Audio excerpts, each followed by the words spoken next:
Welcome back to Undiagnosed Baddie, your favorite daily 10-minute podcast.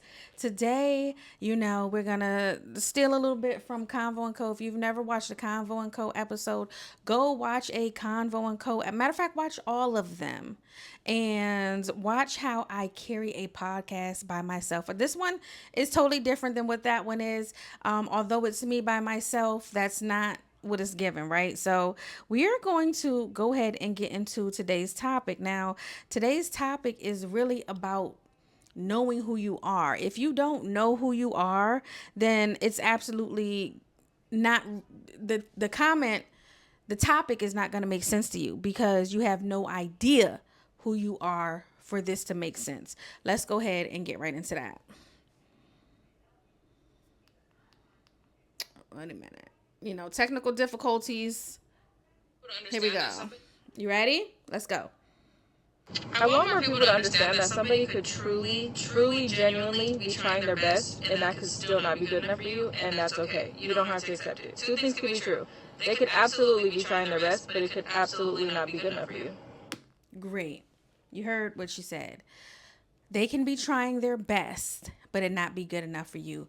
I am seeing a lot more millennials come out and say, hey, stupid people, my family did not allow me and my people to be stupid. We had to figure shit out. We had to have common sense. Although the saying goes, common sense is not so common, and we see that every day. We had to figure shit out. And I'm going to start asking them, are they coming from a matriarchal family? Because you don't get a chance to not figure shit out where I come from, where we come from. And it might seem a little harsh. But all in all, children, this generation is so lazy, and I don't know where the disconnect is from us having to figure it out and our children being the total opposite and lazy to where we are. But let's leave that there and come back to the main topic of someone's five.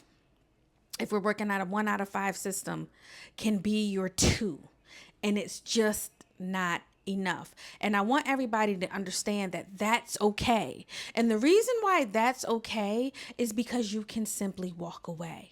But what you have to do is acknowledge that 2, their 5 is your 2 before you buy a house, before you have a baby, before you get joint bank accounts, before you make it past 2 years. Okay, we shouldn't even be making it past, let's say, 8 to 10 months without seeing what their 5 is, right? What their drive is, how are they going to stay alive and stay the fuck afloat? Okay, their 5 is your 2. And you may like them and you may lust them, and your body may do, all kinds of things for the dopamine when they're around and react in all types of ways that we never knew that our body could react.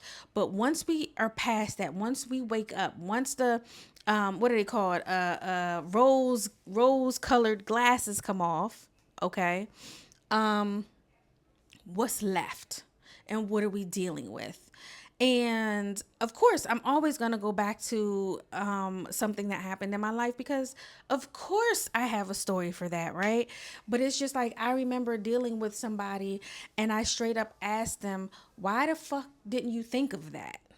Why do I have to think of everything? Why is it only me that comes up with a solution? Why didn't you think to care for me in a way to think to do this before I brought it up, before I did it on my own? And the man was like, I don't know. All right. So then you got to sit back.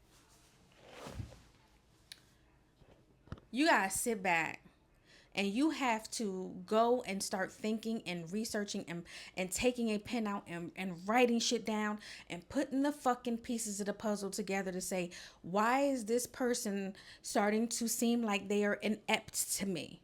Because now I'm going to start having a feeling of not regret. What's the word I'm looking for?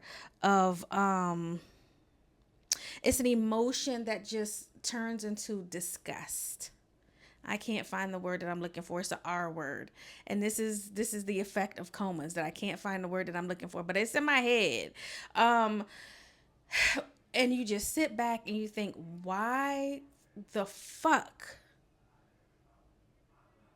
What is the word? It's gonna bother me, y'all.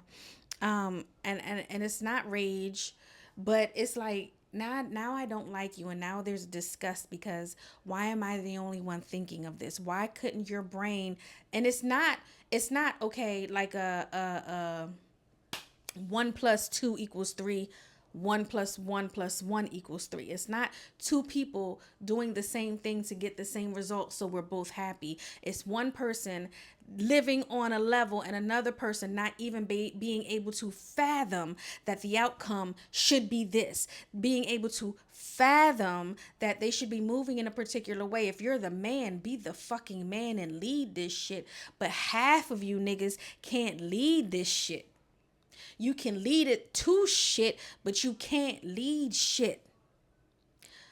Your 5 is my 2, if that. And now you're mad because I'm telling you, your mama didn't do a good job fucking raising you. I don't give a fuck if your daddy didn't do a good job fucking raising you. Your grandmother didn't do a good job being the village. Your auntie didn't do a good job being the village. Your motherfucking cousins didn't do a good job making sure that you were supposed to be the leader and provider.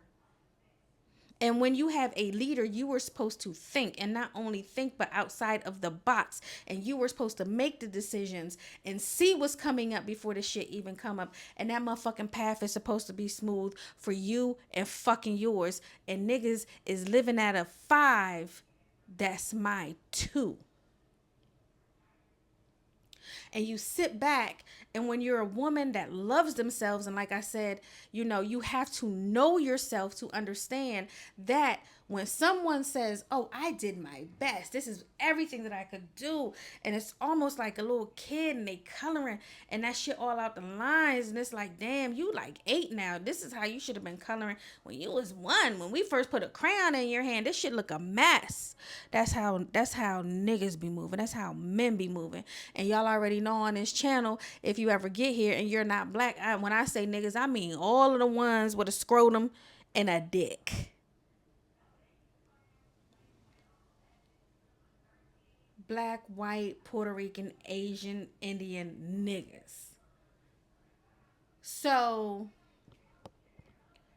when we have these men across cultures that are not being taught how to run a fucking household, not being taught that if you don't want to do it, you need to have enough fucking money to get the shit done, but at least know how to read a fucking contract so your family's not getting scammed, at least know how to lead a move, at least know how to lead finding a house, at least know how to lead getting cars, at least know how to lead being able to go out and get food. At least when your significant other is sick, the motherfucking ship keeps sailing and don't go to fuck off course. Cause when Big Mama's sick and this motherfucker starts sinking and I gotta save some people, why the fuck you think I'm not gonna let you motherfucking drown? If I've been motherfucking driving this motherfucking boat, this ship, for all this time, and I get sick one time and I need a week, and all of a sudden shit going to shit, I'm supposed to save you? I'm supposed to say, yeah, let this one go ahead and get on the boat. That's when my shit, that's stupid. And that's what people have to realize. When their 5 is your 2, it's time to let it go. Cut it, let them jump ship, because they're weighing you down.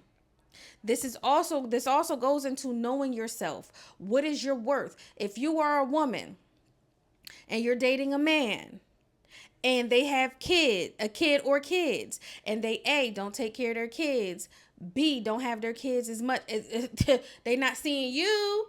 I mean, well, they're seeing you more than they see the kids. They're not paying child support. They're not doing all the things. Then why the fuck are you fucking with them? I asked the man, what's up? What's going on? What's this? What's that? Oh, you got your kids? Say less.